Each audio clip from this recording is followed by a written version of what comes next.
সাধারণ মানুষের চিন্তা নবী মনে হয় মদিনায় পাওয়া যায়, আর অসাধারণ মানুষের চিন্তা নবী হার আশিকের দিলে পাওয়া যায়। একটু জোরে বলুন। লাখো লাখো হাজিরা হজে পাকে যায়, আল্লাহর কাবাকে জড়িয়ে কয়। লাখো লাখো হাজিরা হজে পাকে যায়, আল্লাহর কাবাকে জড়িয়ে কয়। ওগো কাবা তুমি বলে দাও আমার নবীজি কোথায়। ওগো চাঁদ তুমি বলে দাও আমার নবীজি কোথায়। আল্লাহুম্মা সাল্লি আলা মাওলানা মুহাম্মদ ওয়া আলা আলিহি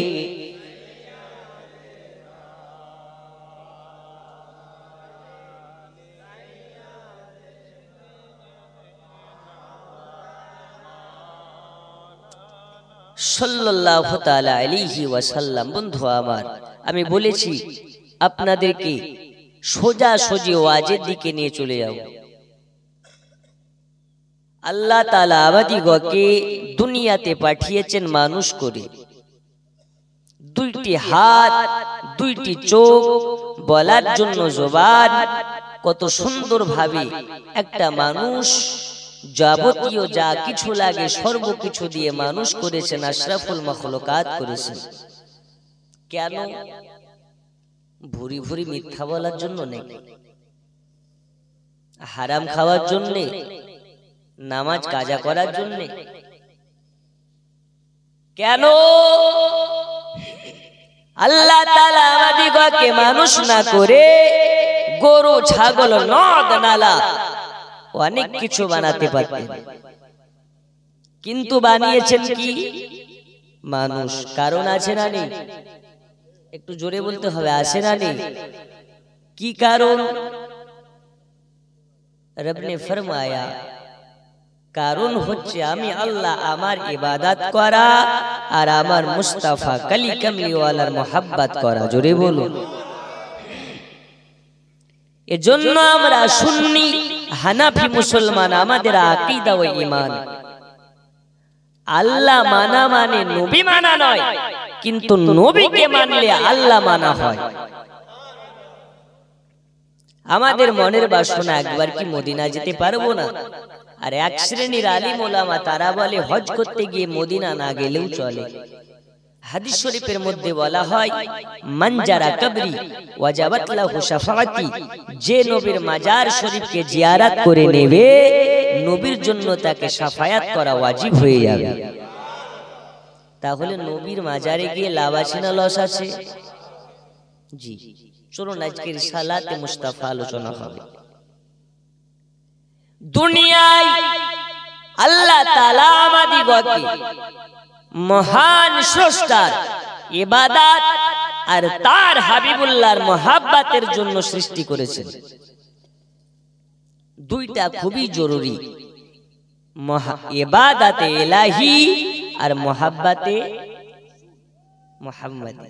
এই দুইটা লাগবেই, কারণ আল্লাহর ইবাদত করো, রাসূলুল্লাহর মোহাব্বত করো।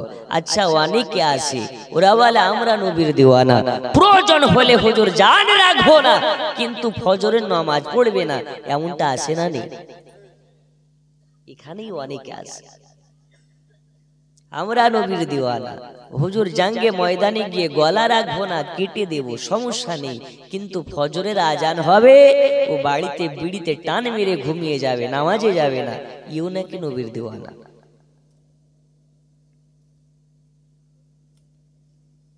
চলুন ، আশিকে নবী কারা একটু আলোচনা করি। আব্বাজি আমার সোনামানিকেরা, রাত গভীর হয়ে গেছে। আমি আপনাদিগকে প্রথমেই বলেছি, রাত যত গভীর হয় আল্লাহ তত বান্দাদের নিকটবর্তী হয়ে যায়। গভীর রজনীতে আল্লাহকে যারা ডেকে সন্তুষ্ট করতে পারে এরাই দুনিয়াতে মোকাম্মাল মুমিন হয়ে যায়। ওগা আমার সোনামানিকেরা, পর্দার আড়ালের মা খালারাও, আজ আপনাদেরকে বলতে চাই, দুনিয়ার বুকে আল্লাহ তাআলা আমাদিগকে মানুষ করে পাঠিয়েছেন। আল্লাহ তাআলা আমাদিগকে ইনসান করে পাঠিয়েছেন। কেন পাঠিয়েছেন আপনাদেরকে বললাম। আল্লাহ তাআলা আমাদিগকে আল্লাহ পাকের ইবাদত করার জন্য পাঠিয়েছেন, আর তানার হাবিবুল্লাহর মুহাব্বতের জন্য আমাদেরকে পাঠিয়েছেন। আমরা কেমন করে মুহাব্বত করব রাসূলুল্লাহ সাল্লাল্লাহু তাআলা আলাইহি ওয়াসাল্লামকে? আমরা কেমন ভাবে নবী পাককে মুহাব্বত করব? রাতের বেলা জালসাতে এসে বুক ফুলিয়ে গলা ফাটিয়ে বলে গেলাম আমরা নবীর দিওয়ানা, হুজুর নবীর মুহাব্বতে জান রাখবো না, কিন্তু ফজরে আজান দেয় মুয়াজ্জিন, আজান শোনার পরে মসজিদ মুখী হয়ে নাও। আল্লাহর হাবিবের ভাষা অনুযায়ী এরা হচ্ছে একজন বাটপার। এরা বাটপার।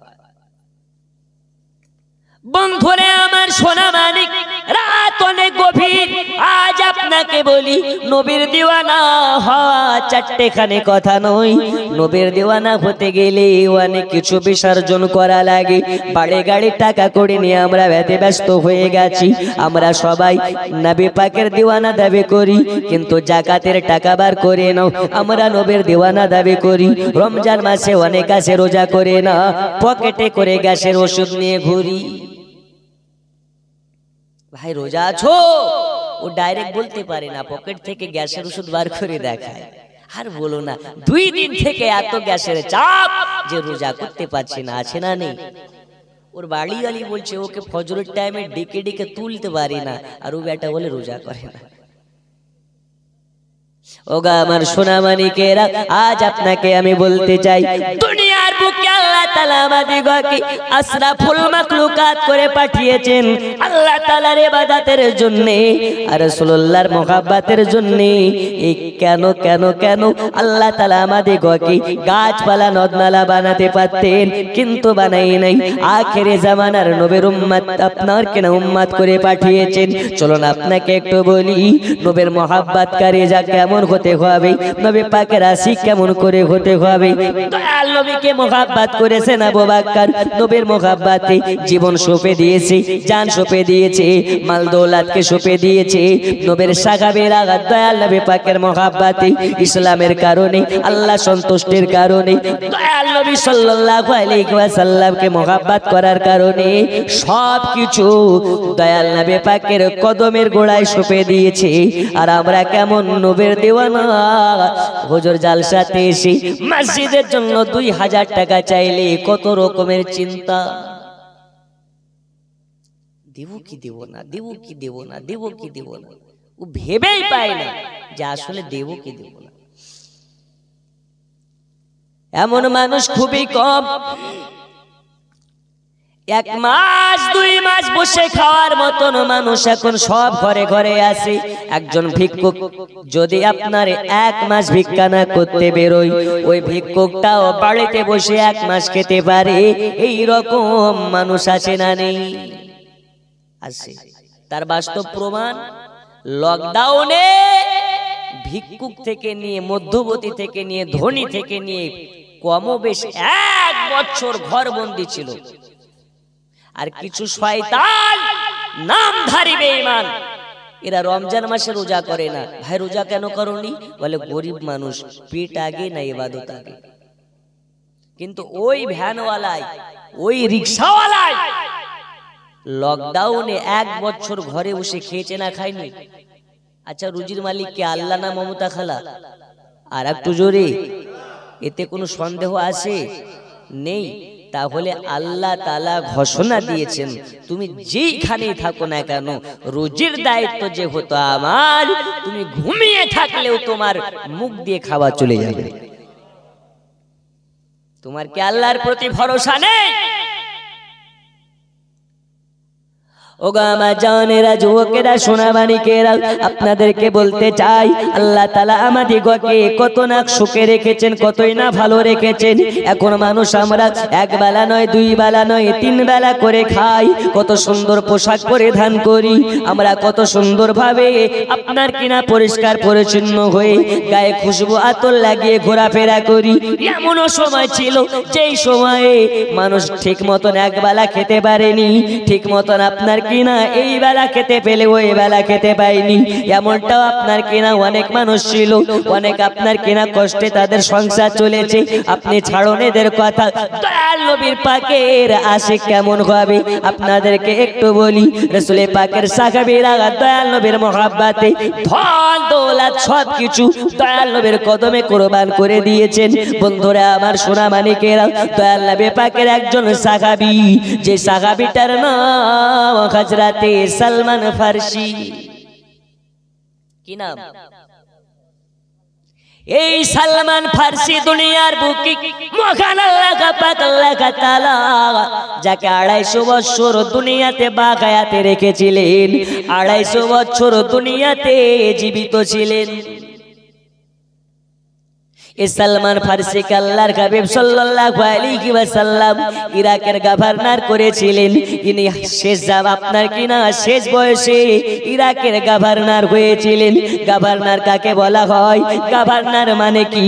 এখন আমাদের এলাকায় যদি গভর্নর আসে, গোটা এলাকা ব্লক করে দেয়, সঙ্গে শত শত গাড়ি ঘুরে বেড়ায়। একজন গভর্নর আপনার কিনা যদি একবার হয়ে যায়, ওর 14 আপনার কিনা 7 পিঁড়ি ঘরে বসে বসে খাবে, কারণ ওই আপনার কিনা আর সে গভর্নর পর্যন্তই থাকে না। কোটি কোটি টাকা আপনার কিনা তার ব্যাংক ব্যালেন্স হয়ে যায়। দয়াল নবী সাল্লাল্লাহু আলাইহি ওয়াসাল্লামের আপনার কিনা সাহাবী হযরতে সালমান ফারসি ইরাকের গভর্নর হওয়ার পরে একদিন আপনার কিনা বাচ্চা ছেলের মতন টুকরে টুকরে টুকরে টুকরে কান্না করতেছেন। অন্যান্য সাহাবীরা যাওয়ার পরে বলেন, ওগো নবীজির সাহাবী, আপনি কেন কান্না করেন? আপনার চোখে কেন পানি? কেন কান্না করেন? কেন কান্না করেন?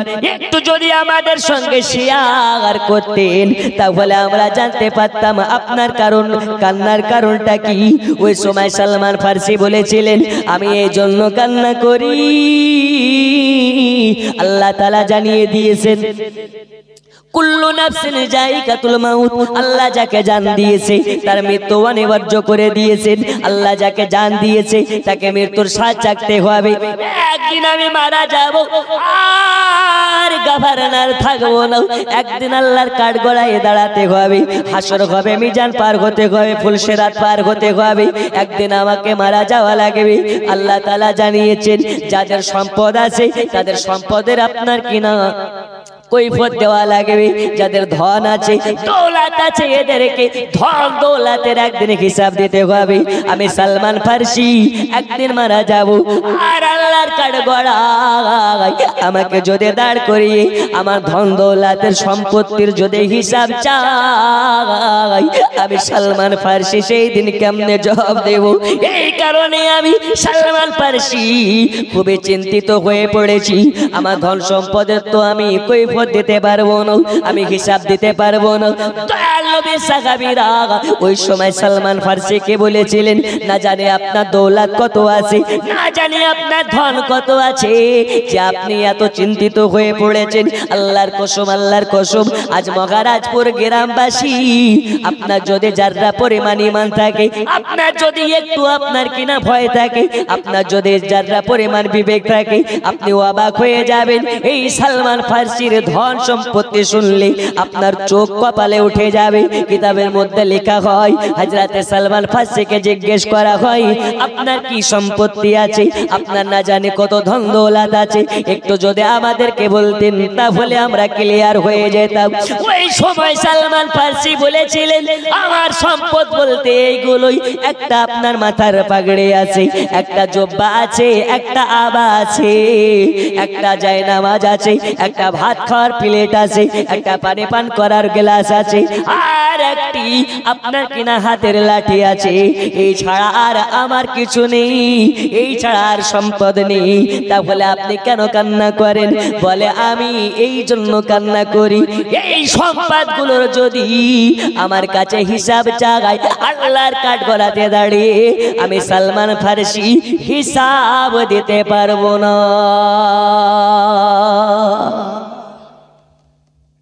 জোরে হবে না?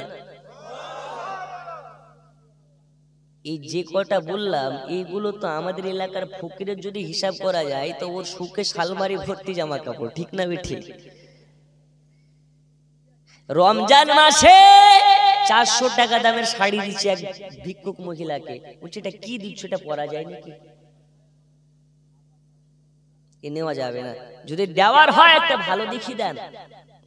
বলছে 400 টাকা তো মন ভরে না তো। না বন্ধুরা আমার, সোনা মানিক, যদি হিসাব করা যায় সালমান ফারসির সম্পদ আপনার যা কিছু ছিল, আমাদের 1 মাস নয় 2 মাস থেকে 3 মাসের মোবাইল রিচার্জ করাতে যা লাগে, সালমান ফারসির সমস্ত সম্পদ ততটাই হবে না।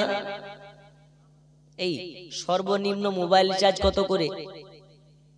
200, 199। তো ওই যুগে সালমান ফারসির একটা পাগড়ি মোবারক, একটা জুব্বা, একটা আবা, একটা পানি পান করা গেলাস, একটি প্লেট, একটা লাঠি, একটা জায়নামাজ ছাড়া কিছুই ছিল না। ওইগুলোর হিসাব করলে কয় টাকা হয়? হিসাব কাকে বলে? আল্লাহর হিসাব দেওয়ার ভয়ে সালমান ফারসি হাউ মাউ করে কান্না করে। জোরে বলুন। আমাদের ভয় আছে, ব্যাংক ভর্তি টাকা, বাড়িতে কিছুরই অভাব নেই, তারপরেও দুনিয়াদারি নিয়ে ব্যস্ত। এখনো দেখা যাচ্ছে আমরা মুমিন মুসলমান হতে পারিনি। পূর্ণাঙ্গ মুমিন যেদিন হয়ে যাব, ধন দৌলতের থেকে ঈমান আমরা বেশি প্রাধান্য দেব। কারণ ধন দৌলত দুনিয়ায় থেকে যাবে, ঈমান আপনার সঙ্গে যাবে। জোরে কোন সুবহানাল্লাহ। আর একটু জোরে।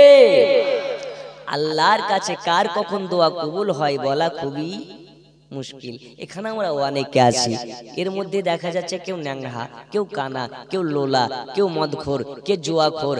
আল্লাহর কাছে কার দোয়া কবুল হবে আমরা কি বলতে পারি? একটু জোরে বলুন, বলতে পারি?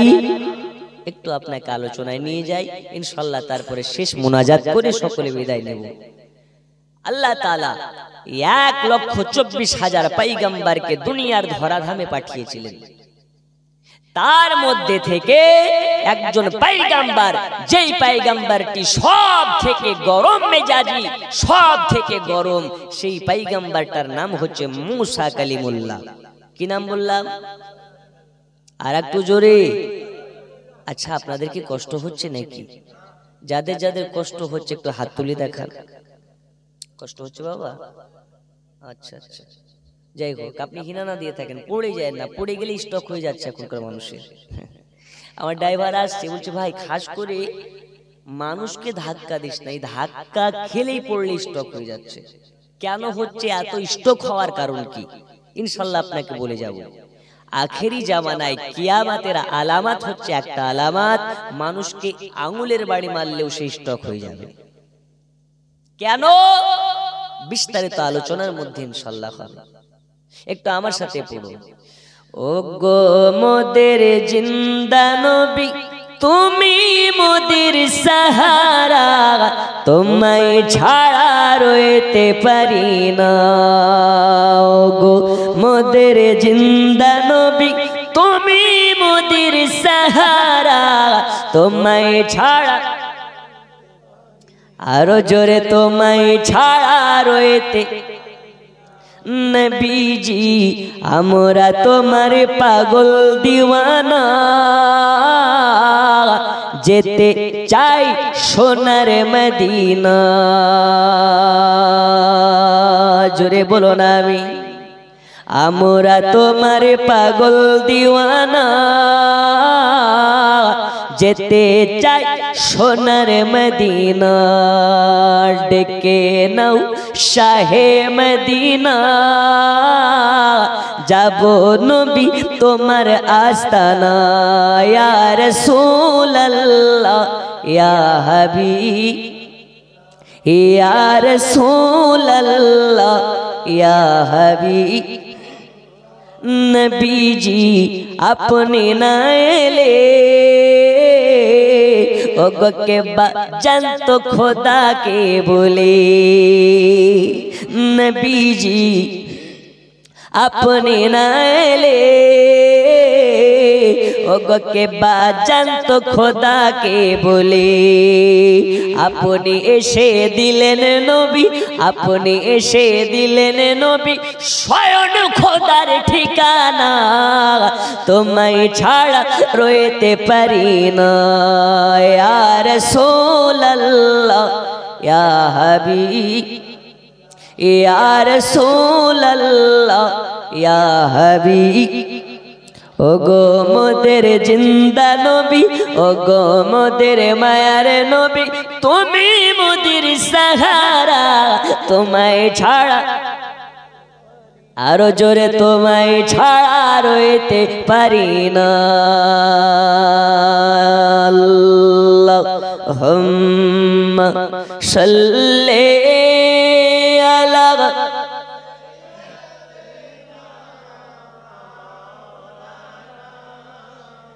মুহাম্মদ ওয়া আলা আলি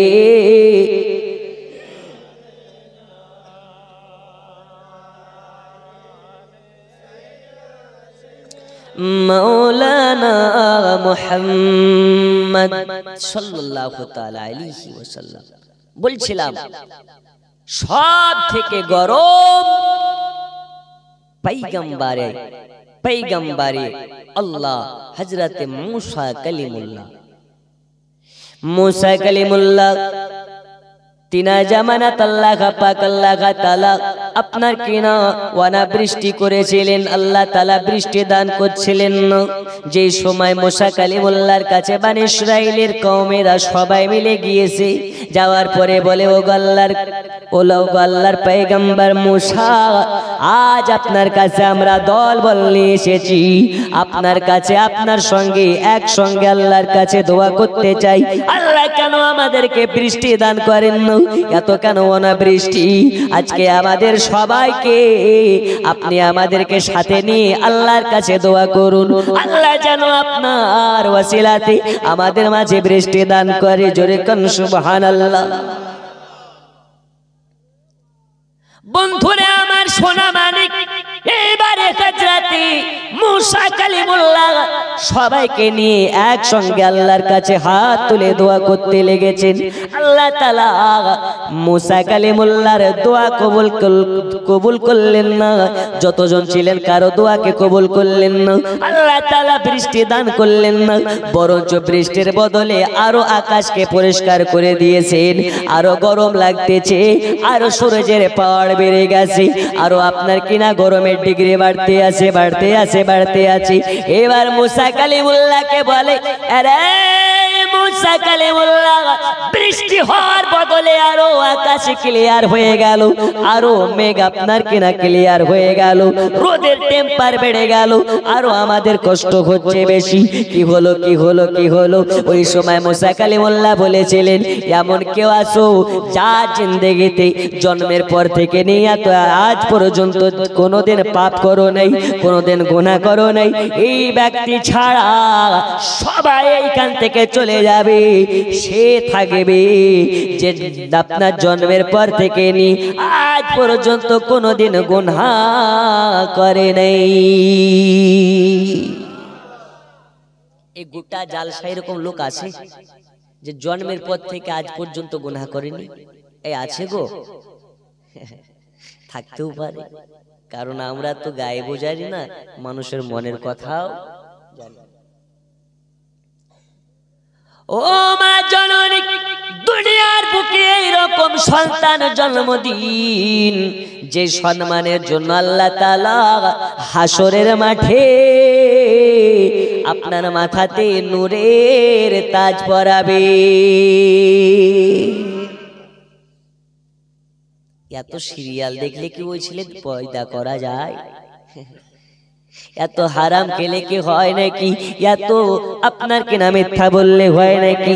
দয়াল নবী সাল্লাল্লাহু তাআলা আলাইহি ওয়াসাল্লাম বলেছেন, যে বাড়িতে সকাল সন্ধ্যা কোরআন তেলাওয়াত করবে আল্লাহর ওই বাড়িতে অগণিত রহমত বর্ষিত হবে। বন্ধুরা আমার সোনা মানিক, রাত গভীর করতে চায় না, সংক্ষেপে আপনাকে আলোচনার দিকে একটু নিয়ে গিয়ে আখেরে মোনাজাত করে আমরা সকলে মা হারিয়েছি, বাবা হারিয়েছি, অনেকে আছি আমরা সন্তান হারিয়েছি, অনেকে আছে আমরা অনেক আপনার আত্মীয় স্বজনকে হারিয়েছি। সবার জন্য আখেরি বেলায় শেষ মোনাজাত করে আমরা বিদায় নেব। আচ্ছা বলুন, নবীর মহাব্বতে আর কিছুক্ষণ সময় দিতে পারবো কি পারবো না? পারবো। যারা যারা পারবো দুই হাত তুলে বলুন ইনশাআল্লাহ। আরো জোরে। জি, এই হাত তোলা আমার নবী দেখতে পান, কারণ দয়াল নবীকে আল্লাহ ক্ষমতা দিয়েছে, তাই নবী পারে। আমরা বলি না এটা নবীর ডাইরেক্ট ক্ষমতা, আল্লাহ দিয়েছেন তাই পারে। কে দিয়েছেন? সমস্ত ক্ষমতার মালিক কে? আরো জোরে কে? তাহলে নবীকে ক্ষমতা দিয়েছেন আল্লাহ, আর এই দুনিয়ার মোল্লা ওই ক্ষমতা দেখে হিংসা করে না, এই নবী পারে না, নবী গায়েব জানে না, নবী আসতে পারেন না। আরে নবী গায়েব জানেন কি জানেন না, আজকে আপনাকে এই আলোচনার মধ্যে থেকে ইনশাআল্লাহ ক্লিয়ার করে দেব। বলুন ইনশাআল্লাহ। চলো, মুসা কালিমুল্লাহ বললেন, জন্মের পর থেকে নিয়ে আজ এই দুয়াতে শামিল হওয়া পর্যন্ত যে কোনদিন পাপ করনি, সেই ব্যক্তি ছাড়া সবাই চলে যাও। এইবার যেন শত শত লোকের মধ্যে থেকে সব লোক চলতে লাগলো, যেতে লাগলো, যেতে লাগলো। কিছু লোক থেকে গেল, তাদেরকে নিয়ে মুসা কালিমুল্লাহ আবার দোয়া করতে লেগেছে। দোয়া শেষ হয়ে গেল, আল্লাহ বৃষ্টি দান করলেন না, অনাবৃষ্টি হয়ে থেকে গেল, আকাশের দিকে তাকানো যায় না, আরো যেন রোদের টেম্পার বেড়ে গেল। মুসা কালিমুল্লাহকে বলে, ও গো মুসা কালিমুল্লাহ, আল্লাহর পয়গম্বর মুসা কালিমুল্লাহ, এ যেন আরো গরম বেড়ে গেল, আরো আমরা কষ্ট পাচ্ছি বেশি। কি ব্যাপার, কি ব্যাপার? আল্লাহ কেন আপনার দোয়া কবুল করেন না? মুসা কালিমুল্লাহ রাগে রাগান্বিত হয়ে বলে, তোমরা কি শুনতে পাওনি? আমি বলেছি যার জিন্দেগিতে গুনাহ নাই সেই ব্যক্তি ছাড়া সবাই চলে যাবে। তিল পরিমাণ যদি পাপ থাকে, পাপ করে থাকো, সেই ব্যক্তিও চলে যাবে। রায়ের ন্যায় আপনার কিনা শস্যার দানার নাই, এরকম যদি কেউ পাপ করে থাকো, সেও চলে যাবে। জন্মের পর থেকে নিয়ে আজ দোয়াতে শামিল হওয়া পর্যন্ত যে একটু আপনার কিনা তিল পরিমাণ পাপ করনি, সেই ব্যক্তি ছাড়া সবাইকে চলে যেতে হবে। এ আমার সোনা মানিকেরা, মুসা কালিমুল্লাহ একটু অন্যদিকে নজর করে আর দাঁড়িয়ে আছে, যেন দেখতে পায় সবাই চলে গেছে, একজন কেউ দেখা যায় না, কিন্তু একজন থেকে গেছে। যে জন থেকেছে ওই ব্যক্তিটা হচ্ছে কানা। কি কানা? মুসা কালিমুল্লাহ ভাবছেন মনে হয় অন্ধ, দেখতে পায় না, এই জন্য যায়নি। এই কানা, সবাই চলে গেল, তুই কি করিস? যা, তুই যা। বলে, হুজুর গো, আমার জানা মতে আমার জন্মের পর থেকে আজ পর্যন্ত কোনো পাপ নাই। জোরে বলুন, আর একটু জোরে। আর আমাদের সকাল থেকে নিয়ে রাত পর্যন্ত কতগুলো পাপ করেছি এর হিসাব নেই। रोजी खुदा ने दी है खिलाते हैं मुस्तफा, रोजी खुदा ने दी है खिलाते हैं मुस्तफा, दुनिया है खुदा की चलाते हैं मुस्तफा। জোরে কম সুবহানাল্লাহ। এই আমার সোনা মানিকেরা, গজল শেষের দিকে বলে দোয়া করে দেব, একটু আলোচনার দিকে নিয়ে যাই। এবার মুসা কালিমুল্লাহ বলে, কানা তুই ছাড়া কি আর, তুই কি যেতে পারলি না? ওই সময় ওই অন্ধ ব্যক্তিটা বলে, ও আল্লাহর পয়গম্বর, আজ পর্যন্ত আমি কোনোদিনও পাপ করিনি, তবে একটা আপনার কাছে প্রশ্ন করতে চাই, যদি এটা পাপ হয় তাহলে আমি চলে যাব, আর যদি পাপ না হয় তাহলে আমার লাইফে একটা পাপ নেই, তিল পরিমাণ পাপ নেই, সরষের দানার মতনও পাপ নেই। বলে হুজুর আমি কি বলতে পারি? মুসা কালিমুল্লাহ বলে বলো বলো তোমার সেটা কি, কি জানতে চাও বলো বলো বলো। তখন ওই অন্ধকানা ব্যক্তিটা বলেন, ও আল্লাহর পয়গম্বর মুসা কালিমুল্লাহ, একদিন আমি রাস্তা দিয়ে হেঁটে হেঁটে যাচ্ছিলাম, একটি বাড়ির দরওয়াজা খোলা ছিল, ওই বাড়ির দরওয়াজার ভিতরে একটা মহিলা নারী দেখা যাচ্ছিল, আর আমার এই চক্ষু ওই নারীটার দিকে বারে বারে চলে যাচ্ছিল, যেই কারণে আমার এই চক্ষুটাকে আমি নিজেই নষ্ট করে ফেলেছি, আমার চক্ষুকে আপনার কিনা নিজে তুলে ফেলেছি। এই কারণে তুলেছি, যেই চোখ পর নারীর দিকে তাকিয়ে দেয়, যেই চোখ পর নারীর দিকে নিয়ে যাই, আমি ওই চক্ষুকে রাখতে চাই না, এই কারণে আমি আমার নিজের চোখকে নিজে তুলে ফেলেছি। আমি জানি না এটা কি পাপ কি পাপ না, আরে পাপ আল্লাহ মাফ করবেন কি করবেন না। যদি পাপ হয়ে থাকে তাহলে আমি চলে যাব, আর যদি পাপ না হয়ে থাকে আমার জীবনে আমার মনে পড়া, আমার জীবনে আমার মনে পড়ে না আমি কোনোদিনও পাপ করেছি কিনা। জোরে বলুন সুবহানাল্লাহ। কেমন তিনি একজন নারীর দিকে একবার চোখের নজর পড়ে গেছে, তাই চক্ষুকে তুলে ফেলেছে। আর আমরা কি করি?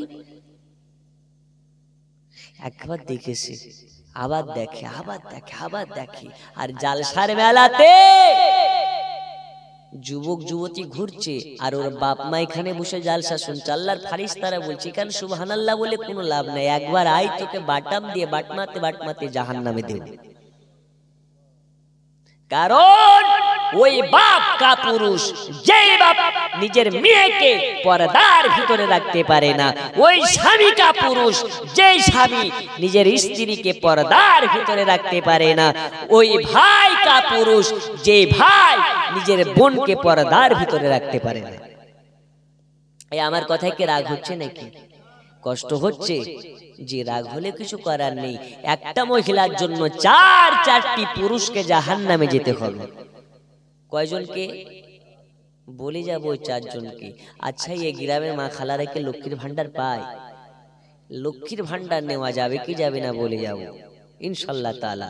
আর এই চারজন পুরুষকে কোন কোন ব্যক্তি জাহান্নামে যাবে এটাও বলে যাব। তাহলে কি ক্লিয়ার হলো? একজন পর নারীর দিকে যদি একবার চোখ যাওয়ার কারণে এই মুসা পয়গম্বরের উম্মাত যদি চোখ তুলে ফেলতে পারে, এই ব্যক্তিটা না জানে কোন ব্যক্তি। ও গো আমার জানেরা, যুবকেরা, সোনামানিকেরা, আপনারা গভীর রাত পর্যন্ত অতিক্রম করে সুবহে সাদেক হয়ে আসে আপনার কিনা হয়ে আসার মুহূর্ত পর্যন্ত বসে আছেন। ইনশাআল্লাহ তাআলা আপনাদের জন্য বাংলা, বিহারি, ভোজপুরি সব গজল বলবো। তবে আপনাদেরকে বলি, আচ্ছা বলুন তো, দুনিয়ার বুকে এই রকম বর্তমান মানুষ পাওয়া যাবে নাকি যে পরের স্ত্রীর দিকে একবার চক্ষু চলে যাওয়ার জন্য চক্ষু তুলে ফেলেছি? মুসা পয়গম্বরের উম্মতকে তখন বলেন, হযরতে মুসা কালিমুল্লাহ বলতেছেন, আরে আমার উম্মত, আজ তোমাকে আমি বলে দিই, আল্লাহ তাআলা তোমাকে মাফ করে দিয়েছে। আর এটাও প্রমাণ হয়ে গেছে, তোমার জন্মের পর থেকে আজ পর্যন্ত মনে হয় কোনো দিন পাপ করো নাই। আজ আল্লাহ দরবারে আমি মুসা, আমার দোয়া কবুল হবে কি জানি না, তবে এটা আমি শিওর হয়ে গেলাম, আজ যদি তোমাকে নিয়ে দোয়া করা যায়, আল্লাহ তাআলা অনাবৃষ্টি রাখবে না, বৃষ্টিতে ভরপুর করে দেবে। এবারে মুসা কালিমুল্লাহ ওই অন্ধ নাতিটাকে নিয়ে আল্লাহর কাছে দোয়া করেছি, আল্লাহ সঙ্গে সঙ্গে বৃষ্টি দান করেছি। তা বলে বোঝা গেল কানা বলে অবহেলা করা যাবে না, কালো বলে অবহেলা করা যাবে না, দুঃস্ব বলে অবহেলা করা যাবে না, অভাবী বলে আপনার কিনা অবহেলা করা যাবে না। কালো বলে যদি অবহেলা আপনার কিনা করা লাগতো, কালো বলে কালো হয়ে যদি আল্লাহর কাছে প্রিয় না হওয়া যেত, তাহলে বেলাল রাদিয়াল্লাহু তাআলা আনহু কালো হয়ে কোনোদিন আল্লাহর প্রিয় হতে পারতেন না। হযরতে বেলাল রাদিয়াল্লাহু তাআলা আনহু তাহলে দয়াল নবীর প্রিয় হতে পারতেন না। আপনার আমার নবীজি বেলাল রাদিয়াল্লাহু তাআলা আনহুকে বলেছিলেন, এই বেলাল শুনে নাও, তুমি বেলাল সবার আগে জান্নাতে যাবে, তুমি আবু বকরের আগে জান্নাতে যাবে, তুমি উমরের আগে জান্নাতে যাবে, তুমি আলীর আগে জান্নাতে যাবে, তুমি হযরত ওসমান গনির আগে জান্নাতে যাবে। ওই সময় হযরত বেলাল রাদিয়াল্লাহু তাআলা আনহু আবেগের ভাষায় বলে ফেলেছিলেন, ওগো নবীজি, আমি কি আপনার আগেও জান্নাতে যাব নাকি? দয়াল নবী আমার বলে, বেলাল যাও যাও, আমি তোমাকে জানিয়ে দিই, তুমি আমার আগেও জান্নাতে যাবে। আর একটু জোরে, নবীর দেশে চলো না,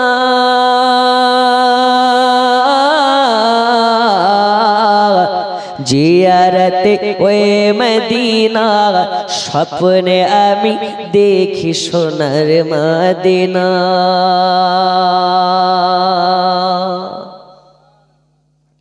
আমার নবী নূরের নবী, দো জাহানের ধানের ছবি, জোরে বলুন।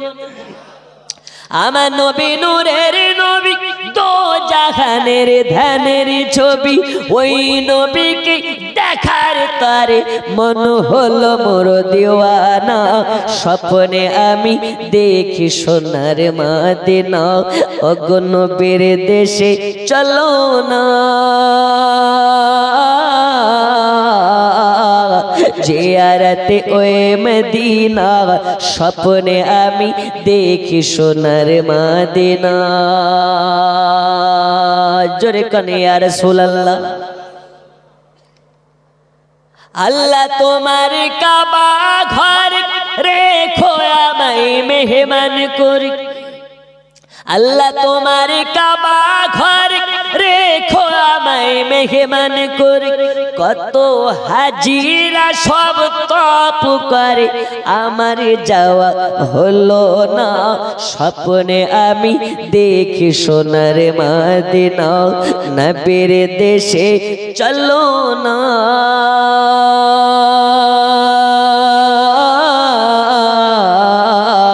জিয়ারতে ওই মদিনা, স্বপ্নে আমি দেখি সোনার মদিনা।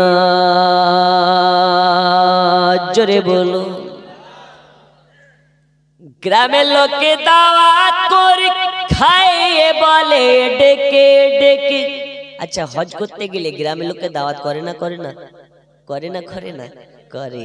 আর হজ করতে যাওয়ার আগে কিছু বাবা আছে, ও ছেলেদেরকে সব জায়গা জমি দিয়ে দেয়, মেয়েদেরকে ডেকে একটু গলায় জড়িয়ে একটু হাউমাউ করে কিনে একটা এটা অভিনয়। আর তুই কি করবি, তোর স্বামীর তো সব আছে, তোর ভাইরা এতিমের মতন হয়ে যাবে, তোর ভাইদের কি আছে, তুই তো সব দিয়ে দে তোর ভাইকে, আছে না নেই? ওই বাপের হজ কবুল হবে? আল্লাহর কাবা ঘরের গেলাফ ধরে কি ওই বাটফারের দোয়া আল্লাহর কাছে কবুল হবে? যে অন্যের হক মেরে খায়, ওর দোয়া আল্লাহর কাছে কবুল নাই। যে অন্যের হক মারবে, ওর দোয়া আল্লাহর কাছে কবুল নাই। যেমন যাকাতের পয়সা বার করতেই হবে, কারণ যাকাত আপনার জন্য নয়, যাকাত কার জন্য? গরিব অসহায় মাদ্রাসা তলবে ইলমেদের জন্য। যাকাত কি জন্য দেব? নবী আমার বলেছেন, এই পৃথিবীতে কেউ কারো দাস থাকবে, কেউ কারো মালিক থাকবে না, আর কোন মালিকের দাস থাকবে না। আমরা সবাই উম্মতে মুহাম্মাদি, একমাত্র আমাদের একজনের দাস হতে হবে, তিনি হচ্ছেন আমাদের আল্লাহ। জোরে বলুন কে? আল্লাহ ছাড়া কাউকে সাজদা করা যাবে? আল্লাহ ছাড়া কারো কাছে মাথা নত করা যাবে? আমরা সবাই কার দাস? আর একটু জোরে, কার দাস? আমাদের মুনিব কে? আমাদেরকে চালায় কে? তাহলে এই আকীদায় যাদের বিশ্বাস থাকবে এরা কোনোদিন লটারি কাটবে? আপনাদের দিকে লটারি কাটে? আমার মুর্শিদাবাদে কাটে। মুখেই বড় বড় দাড়ি, ও নামাজ পড়তে যাওয়ার আগে লুঙ্গির টিয়ারে ভরে নিয়ে যায়। নামাজ হয়ে গেল, এবার মসজিদের ইমাম সাহেবকে বলছে, হুজুর একটু দোয়া করবেন, 4 সেম কেটেছে, যদি হয়তো 20,000 টাকা দেব। ওই ইমাম সাহেব বলছে, গোটা 12 মাস ইমামতি করে 20,000 টাকা তো দেয় না, 6 থেকে 7,000 টাকা। একটা ঘটনা আপনাকে বলি, দেখুন ইনশাল্লাহ আপনি ক্লিয়ার হবেন। শেষ রাত, জীবনের দিকে যাচ্ছি না, কাটা কাটা ওয়াজি ইনশাল্লাহ মোনাজাত হবে। দেখুন, উঠা বসা করবেন না, আপনাকে বোঝায়। মহিলারা বেশি মান্নত করে। কারা করে? মহিলারা। ও ছেলে হচ্ছে না তাও মান্নত, ওর জ্বর হয়েছে তাও মান্নত, ও মাথা ঘুরি পড়ে গেছে তাও মান্নত। একটা মেয়ের বাচ্চা না হওয়ার কারণে মান্নত করেছে, আল্লাহ আমার যদি বাচ্চা হয় আমি মসজিদের মেম্বারে বসে জুম্মার দিনে, শুক্রবারে, যেদিন যেখানে ইমাম সাহেব বসে খুতবা দেয় ওই জায়গাতে বসে ঢোল বাজাবো। বুঝতে পারছেন কত বড় মান্নত? যেখানে ইমাম সাহেব বসে খুতবা দেবে ওইখানে বসে আমি ঢোল বাজাবো। আল্লাহকে ছেলে একটা দিয়েও দিয়েছে, এ মান্নতের পরে ওর ছেলে হয়ে গেছে। তখন 2 বছর 3 বছরের বাচ্চা হয়ে গেছে, স্বপ্নে দেখছে আমি তো মান্নত করেছিলাম, এখন যদি মসজিদে খুতবার স্থানে বসে মেম্বারে বসে যদি আমি ঢোল না বাজাই তাহলে যদি ছেলেটা মরে যায়। মাথায় টেনশন ঢুকে গেছে, কি করা যায় কি করা যায়। এখন একজনের কাছে গেলে হাল হবে, তিনি হলেন কে? ইমাম সাহেব। ইমাম সাহেব সন্ধ্যাবেলা ওই রাস্তা দিয়ে গুটি গুটি পায়ে হেঁটে হেঁটে যায়। ইমাম সাহেব মানে ভদ্র নরম ইমাম সাহেবেরা যদি একটু আপনার কানে হেডফোন ভরে তো বলবে কানে হেডফোন কে? ইমাম সাহেব হয়ে এত সুন্দর আতর মাখো কেন? ইমাম সাহেব হয়ে পাড়ায় আসো কেন? ইমাম সাহেব হয়ে চায়ের দোকানে আসো কেন? ওই ইমাম সাহেবকেও সমাজের বাইরে থেকে সমাজের বাইরে করে দিতে চায়। আচ্ছা, ইমাম সাহেব বলে কেউ মানুষ না? একটু জোরে বলুন, মৌলবি মানে কি মানুষ না? ওর কি ইচ্ছা জাগে না একটু যদি রঙিন পোশাক পরি নাই, হুজুর হয়ে এত রঙাচা না কেন? তো তুই পরবি একা। বন্ধুরা আমার সোনা মানিক এবারে ইমাম সাহেবকে ধরে বলে, ও গো হুজুর এমন একটা বড় মান্নত করে ফেলেছি, আমার দ্বারা মনে হয় কোনোদিন সম্পূর্ণ করা হবে না। আপনার কাছে আমি হাত পা ধরে বলি, হুজুর আমার মান্নতের একটা হাল করে দেওয়া লাগবে। বলে কি মান্নত করেছো? বলে হুজুর আমার মান্নতটা হলো মসজিদে আপনার স্থানে বসে আমি ঢোল বাজাবো জুম্মার দিনে। তুই কি পাগলি হয়ে গেছিস নাকি রে? এটা কোনো মান্নত হলো? এ মান্নত করলে পিঠে চামড়াও থাকবে না আর ঈমানও থাকবে না। থাকবে? ইমাম সাহেবকে বলে, হুজুর যা করে হোক হাল করে দেওয়া লাগবে, আর এটা যদি করে দিতে পারেন তাহলে আপনাকে 20,000 টাকা উপহার দেওয়া হবে। ইমাম সাহেব তখন বলছে, আমার বেতন হচ্ছে মাসে 6,000 টাকা, তা এখনো 7 মাসের বেতন বাকি আছে, বাড়িতে ভয়ে যেতে পারে না, স্ত্রীর সামনে দাঁড়াতে পারে না, কি করা যায়? 20,000 টাকা যখন দেবে, আচ্ছা নিয়ে নি, আচ্ছা দাও অ্যাডভান্স দাও 10,000 টাকা, দেখি কি করা যায়। এখন 10,000 টাকা নিয়ে ও চিন্তা করতেছে কি করি। মেয়েটা বলল 10,000 টাকা এখন দিলাম, 10,000 টাকা ঢোল বাজাবে, আমি জানলা দিয়ে দেখবো, তারপরে কার দেব। বুধবার চলে গেল, বৃহস্পতিবার চলে গেল, জুম্মা রাত্রে বেলা ইমাম সাহেবের ঘুম আসে না, কি করি। এখন যদি আমি ঢোল বাজাই তাহলে পিঠের চামড়া যাবে, তার সাথে সাথে ইমামতিও যাবে। আর যদি ঢোল না বাজাতে পারি তাহলে 10,000 টাকা ফেরত দেওয়া লাগবে, আর 10,000 টাকা পাওয়া যাবে না। এখন ইমাম সাহেব কি করেছে, ও তো মাদ্রাসায় পড়েছে, মাদ্রাসায় পড়ার জামানাতে একজন তালিবে ইলমের বুদ্ধি, আর একসঙ্গে যদি 100টা মাস্টার ডিগ্রি করা আপনার কিনা ছাত্র একদিকে হয়, আর মাদ্রাসার আম্মা পড়া ছাত্র যদি একদিকে হয়, 10 জন মাস্টারের ছাত্রকে পেছনে করে দেবে একজন তালিবে ইলমে। জোরে বলুন, করে দেবে, কারণ এদের হিটলারি বুদ্ধি আছে। ইমাম সাহেব তখন ভাবে কি করা যায়, তখন আপনার কিনা বাজারের দিকে চলে গেল, বাজার থেকে একটা ডুগডুগি কিনে নিল। কি কিনলো? ডুগডুগি বুঝেন? ঢোল না, এটা ডুগডুগি, হাতে ডুগডুগ ডুগডুগ করে বাজায়। ফেরিওয়ালা যারা চুল কিনে বেড়ায়, আচার বিক্রি করে বেড়ায়, ডুগডুগ ডুগডুগ করে বাজিয়ে বেড়ায়। ওই ডুগডুগি কিনে নিয়ে এসে, আর জুম্মার দিন আজানও হয়ে গেল, কি করা যায়, ওই ডুগডুগিটা পকেটে নিয়ে চলে গেল। জুম্মার দিন বক্তব্য আপনাদের ইমাম সাহেব দেয় কি দেয় না? দেয় তো, 40 মিনিট 30 মিনিট 10 মিনিট বক্তব্য দেয়। বক্তব্য দিচ্ছে, আর ওই মেয়েটা জানলার কাছে দাঁড়িয়ে আছে, ঢোল বাজালে আমার মান্নত পূরণ হয়ে যাবে, আর ঢোল না বাজাতে পারলেই সমস্যায় পড়ে যাবে। ইমাম সাহেব তখন বলতেছে কি করা যায়, কি করা যায়, ঢোলটা পকেটে ভরে রেখেছে। ইমাম সাহেব বলে, আচ্ছা আপনারা কে জানেন আমাদের সমাজে এখন বাদ্যযন্ত্র নিয়ে কত হারাম পুনাম কাজ করা হয়। আজ আপনাদেরকে বলি, শরিয়াতের বিধানে ঢোল বাজনা তামাশা হারাম। ঢোল বাজনা আপনারা কি জানেন? বলছে হ্যাঁ হুজুর, এই কথা যখন ছোট ছিলাম তখন থেকে জানি ঢোল বাজনা হারাম। যে হারাম সেটা জানেন, কিন্তু কি করে ঢোল বাজানো হারাম উঠে কি জানেন?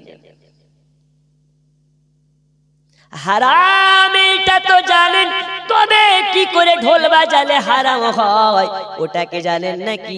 বলছে হুজুর না জানি না। তখন পকেট থেকে ডুগডুগিটা বাজিয়ে আপনার কিনা বার করে ডুগডুগ ডুগডুগ করে বাজাতে লেগেছে। দেখেন এইরকম ভাবে ডুগডুগ করে বাজানো হারাম। ওই মেয়েটা বলছে যাক, ইমাম সাহেবের হিটলারি বুদ্ধি আছে বটে, ও ঢোলও বাজিয়ে নিল, 20,000 টাকাও নিয়েও নিল, আবার চাকরিও বাঁচিয়ে মানুষকে বোকা বানিয়ে দিল। তো ইমাম সাহেব এখন আপনাকে শুধুমাত্র এটা উপমা স্বরূপ বোঝালাম। যারা ইমাম হয় এদের আল্লাহ অনেক বরকত দিয়েছে, বরকত না দিলে তো চলে না। তবে ইমাম এদের মতন কষ্টে কেউ থাকে না, এদের বুক ফাটে তো মুখ ফুটে না, কিন্তু কারো দ্বারে গিয়ে হাত পাতে না। এ পাতে, একটু জোরে বলুন পাতে। ইমাম সাহেব না খেতে পেলে আপনার বাড়িতে গিয়ে কি বলে যে খেতে পাইনি কিছু দাও? নাই। আল্লাহ এদেরকে খুবই ভালোবাসে। আল্লাহর কসম, আপনি একজন বিবেকহীন ব্যক্তি 1 বছর পরে একদিন জালসাতে 20,000 টাকার বক্তা নিয়ে আনছেন, 2 ঘন্টা বলে 20,000 টাকা নিয়ে যাচ্ছে, আপনার আপত্তি নেই। কিন্তু ইমাম সাহেবকে গোটা মাস খাটিয়ে 8,000 টাকা দিচ্ছেন, তারপরেও গোলামতি করিয়ে 6 মাস পরে 7 মাস পরে আপনি বেতনকে আটকে রাখছেন। আপনার নামাজ হবে না ওই ইমামের পেছনে। ইমাম যদি সন্তুষ্ট না হয় আপনার নামাজ হবে না। ইমামকে সন্তুষ্ট করেন, তারপরে বছরে জালসা দেন। আর এখন কি হচ্ছে, সব উল্টা। আল্লাহ আমাদের সকলকে সঠিক বুঝবার তৌফিক দিন। জোরে বলুন আমিন। আর একটু জোরে। আমি রাত্রি বোধহয় 2টার সময় উঠেছি, 3টা বেজে গেল, 1 ঘন্টা হয়ে গেল। আর 5 মিনিট বলবো না, দোয়া করে দেবো? বলবো? আচ্ছা একটা গজল বলি, তারপরে দোয়া করে দিই।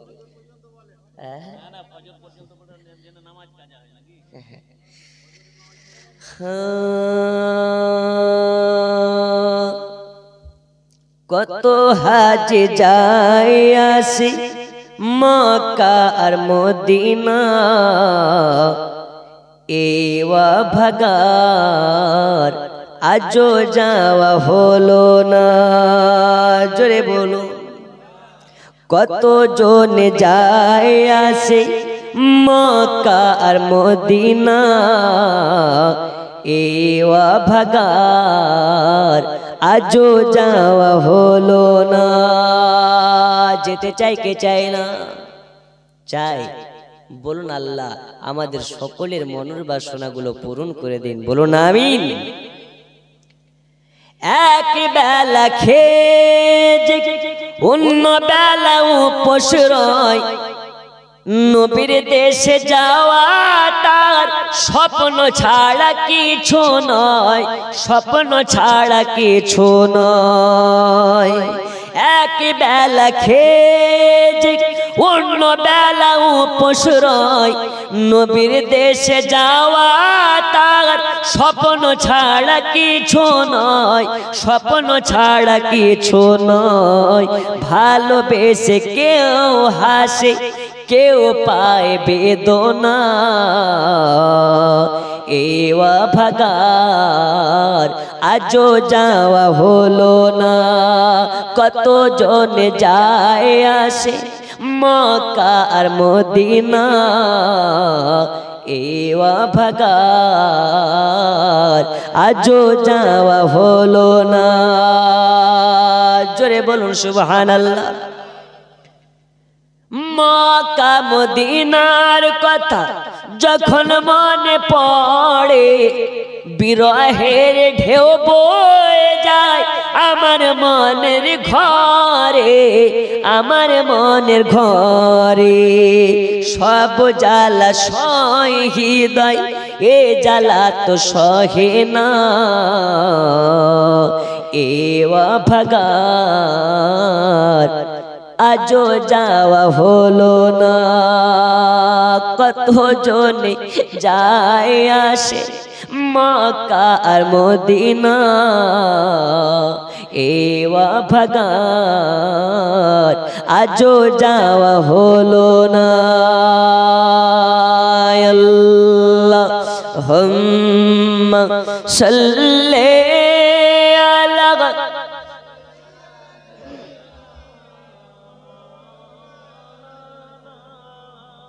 وعلى آله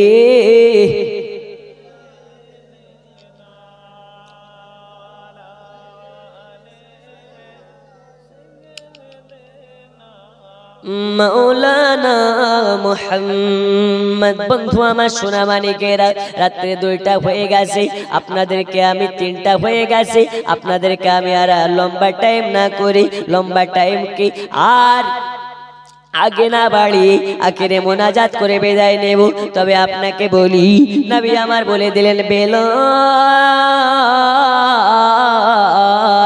যাও যাও তুমি আমার আগেও জান্নাতে যাবে। আচ্ছা 30 টাকা, এই 50 টাকা আমার, গজলটাও বলে দেবো না? আচ্ছা মাশাআল্লাহ, বসুন। নবী বললেন কি বেলাল তুমি আমার আগেও জান্নাতে যাবে। তখন বলছে হুজুর গুস্তাখি মাফ করে দিবেন, আপনার আগে জান্নাতে কিভাবে যায়? আপনার কদম তলে আমি বেলাল কুরবান হয়ে যাব, আমার খানদান কুরবান হয়ে যাক, আপনার আগে জান্নাতে যেতে চাই না। জোরে বলুন। তো নবী বলছেন বেলাল আমি যেটা বলি এটা আমার মতন করে বলে না, আল্লাহ যা বলিয়ে নাই সেটাই বলি, এটাই সিদ্ধান্ত, তুমি আমার আগে জান্নাতে যাবে। কি করে? সংক্ষিপ্ত আকারে বোঝায়। নবী আমার বললেন আমি সবার আগে জান্নাতে যাব, কিন্তু আল্লাহ তাআলা আমাকে উটের উপরে সওয়ারি করে নিয়ে যাবেন। কিসের উপরে? আর ওই উটের লাগামদার হবে বেলাল তুমি। লাগাম টেনে টেনে আগে আগে যাবে তুমি, দরওয়াজা জানলার খোলা হবে। আচ্ছা বলো তো, যে সওয়ারির উপরে থাকবে সে আগে জান্নাতে পা রাখবে, না লাগাম ধরে যে টানবে সে আগে জান্নাতে পা রাখবে? আর একটু জোরে। নবী আমার বললেন বেলাল তুমি আমার সওয়ারির লাগামদার হবে, তুমি আমার আগে জান্নাতে প্রবেশ করবে, এটাই হলো সিদ্ধান্ত।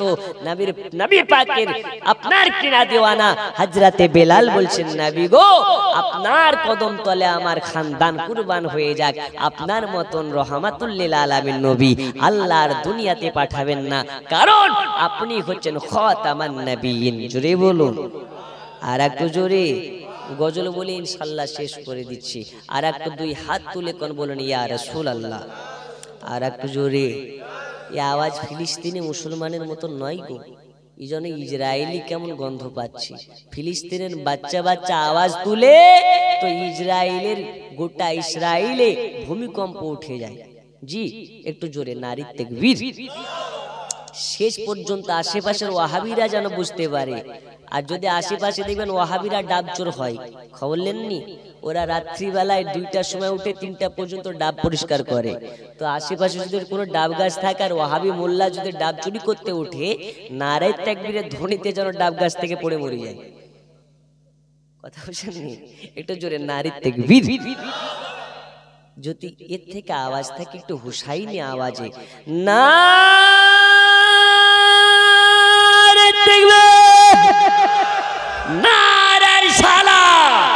मसला के आला हजरा जलसा कमेटी মহারাজপুরের সুন্নি মুসলমান। এতক্ষণে মনে হচ্ছে মহারাজপুরের সুন্নি মুসলমান গরম হয়েছে গো। আর সুন্নি আছে যেখানে ভয় নাই, আর একটু জোরে ভয় নাই। সুন্নিরাই জিন্দা, সুন্নিরাই জান্নাতি, সুন্নিরাই হচ্ছে মুক্তিপ্রাপ্ত দল। তাই গজল কি নূরে মুহাম্মদ রসূল আরবি নাইবে পরওয়ার জিবরাইল চুমে যার দরবার। জোরে বলো নূরে মুহাম্মদ রসূল আরবি নাইবে পরওয়ার জিবরাইল চুমে যার দরবার। লাম থেকে হয় লা ইলাহা, আলিফ থেকে হয় আল্লাহ, মিম থেকে হয় নামে মুহাম্মদ যিনি রাসূল আল্লাহ। জোরে বলো শহীদ আজম ইমাম হুসাইন, শহীদ আজম ইমাম হুসাইন নওয়াসা তাহার জিবরাইল চুমে যার দরবার। নূরে মুহাম্মদ রসূল আরবি নাইবে পরওয়ার জিবরাইল চুমে যার দরবার। জোরে বলো যার কদম দুনিয়ায় পড়িলে দুনিয়ারি হয় মেরা। রসুল পাকের জুতা মুবারক আর সে আজিমের তাজ। জোরে বলো যার কদম দুনিয়ায় পড়িলে দুনিয়ারি হয় মেরা।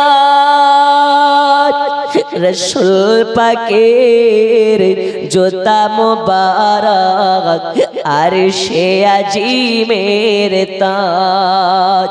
ওই নবীর রওজা দেখিলে, ওই নবীর রওজা দেখিলে হবে জান্নাতের হকদার।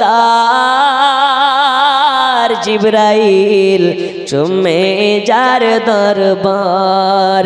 নূরে মুহাম্মদ রসূল আরবি নাইবে পরওয়ার জিবরাইল চুমে যার দরবার। জোরে বলো আর একটু জোরে। পাইলে নিরালাই গো নবী, পাইলে নিরালাই, পাইলে নিরালাই গো নবী, পাইলে নিরালাই। দুই কদমে চুমু খাবো, দুই কদমে চুমু খাবো, মাগবো ধুলি চরণ ধুলি গায়ে। পাইলে নিরালাই গো নবী, পাইলে নিরালায়, পাইলে নিরালায় গো নবী পাইলে নিরালায়। এগিয়ে চলো এগিয়ে চলো সুন্নাতুল জামাআত, এগিয়ে চলো এগিয়ে চলো এগিয়ে চলো সুন্নাতুল জামাআত, এগিয়ে চলো। এরা আলিমের দল আছে কোরআনের বল, এরা আলিমের দল আছে কোরআনের বল, এরা সর্বসময় এগিয়ে ছিল। এগিয়ে চলো এগিয়ে চলো সুন্নাতুল জামাআত, এগিয়ে চলো ইয়া নবী।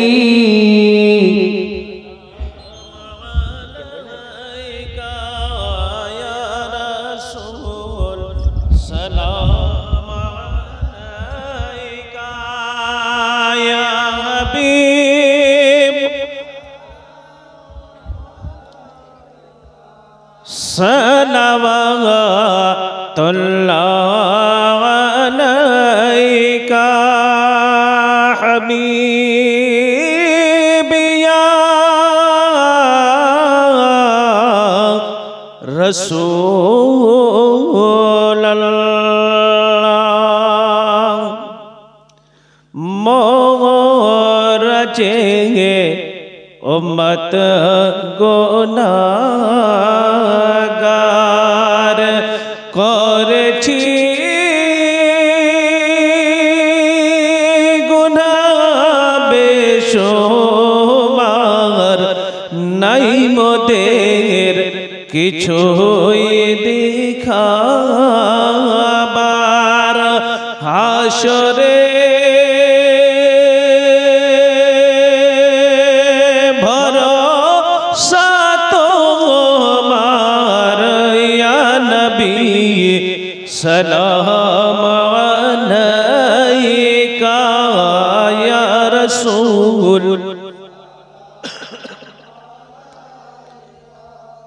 या हबीब, सलाम अलैका सलवातुल्लाह अलैका हबीब